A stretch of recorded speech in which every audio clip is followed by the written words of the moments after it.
நாம் சொல்லும் செயலும் ஒன்றாக இருக்க வேண்டும் என்பதில் யாருக்கும் மாற்று கருத்து கிடையாது.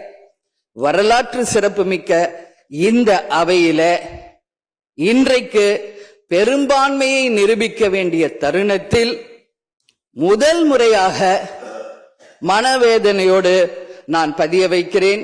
இங்கு குதிரை பேரம் நடந்ததாக இன்றைக்கு எதிர்கட்சிகள் அத்தனை பேருமே அதை சொல்லும் பொழுது, இதுவரை தமிழக அரசியல் வரலாற்றில் நடக்காத ஒரு விஷயம், அதுவும் இந்த வரலாற்று சிறப்பு மிக்க இந்த அவையிலே இந்த முக்கியமான நாளில அதை பற்றி பேச வேண்டிய ஒரு நிலையை ஏற்பட்டதற்காக உண்மையில் நான் மனம் வேதனை அடைகிறேன்.